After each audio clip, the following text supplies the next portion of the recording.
다담당칸념 베숨제 탐제로 추송조와 진질로 추람도 조와 진질로 람추버스와 진질 추버이시소 차워 진질로。所以你自然的你自己的那个力量让你转到这个法上面，而不是需要用外境的力量养着的。这外境的力量，我们刚刚所提的，它是一个变化的状态。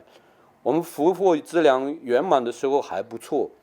有旁边帮助到你，但一旦这些慢慢你的福慧资粮漏失的时候，很容易偏离一样的这里。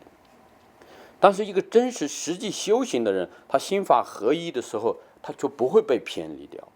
因为他会随着真正的这个法和自己所体验的真实状态而走，所以他的内在的信心是越来越稳定，越来越坚固一样在这里啊。所以尤其是我们现在的这个时代。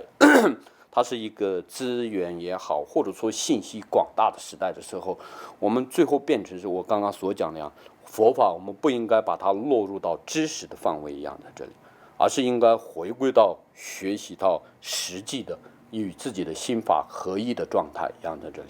所以我们常看说，有时候心法合一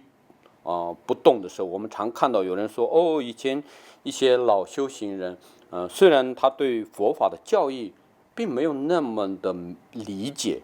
但他始终有一个坚定的信念，他保持着他在有一个理性的，就是说他能够安住在那里。我们平常讲念一部经也好了，他每天不断的念一样在这里，他有这个增强他的信念的力量，但他可以从这种每天不断的念诵一本经里。慢慢的在累积他的智慧和福德的资粮一样在这里，他在用这个善的习气的力量来对治他的对于恶的习气，放逸也好，任何的贪欲也好，他都在对治一样在这里。所以慢慢的他的心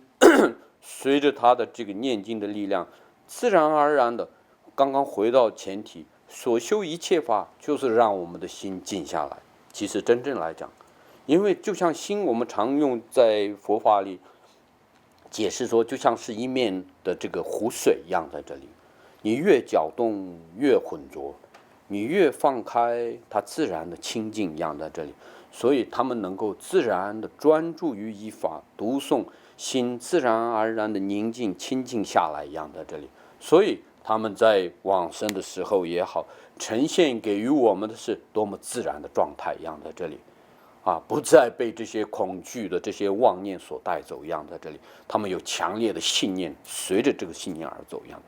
反观过来，我们认为我们自己学习了很多的知识，佛法的道理，理解了很多一样，在这里，